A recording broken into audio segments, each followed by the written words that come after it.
ஹரே ஸ்ரீ குரு பவன புரபதே பாஹி மாம் பாஹி. தசகம் 96 ஐந்தாவது ஸ்லோகம்.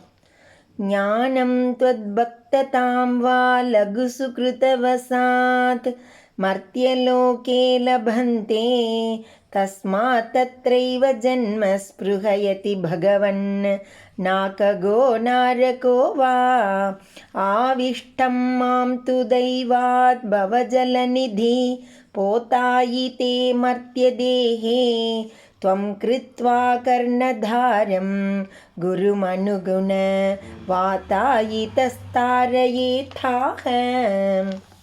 ஞானம் த்வத் பக்ததாம் வா லகு சுக்ருத வசாத் மர்த்ய லோகே லபந்தே தஸ்மாத் அத்ர ஏவ ஜன்ம ஸ்ப்ருஹயதி பகவன் நாககஹ நாரகஹ வா ஆவிஷ்டம் மாம் து தைவாத் பவஜலநிதி போதாயிதே மர்த்ய தேஹே த்வம் கிருத்வா கர்ணதாரம் குரும் அனுகுண வாதாயிதஹ தாரயேதாஹ.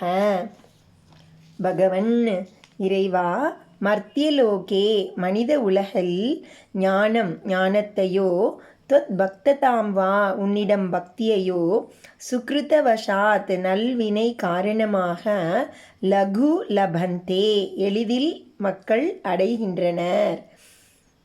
தஸ்மாத் ஆகவேதான் நாககஹ வானுலகில் இருப்பவனாயினும் நாரகஹவா நரகத்தில் இருப்பவனாயினும் அத்ரஏவ இங்கு இந்த பூவுலகில்தான் ஜன்மஸ்பிருஹயதி பிறப்பை விரும்புகிறான்.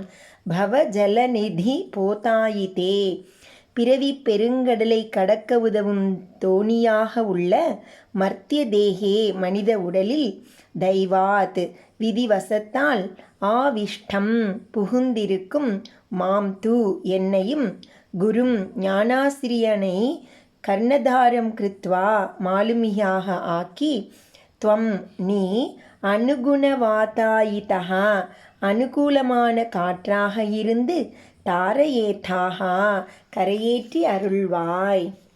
பகவானே, இந்த மனித உலகில் ஜீவர்கள் பூர்வ புண்ணிய வசத்தால் ஞானத்தையோ உம்மிடம் பக்தியையோ எளிதில் அடைகிறார்கள்.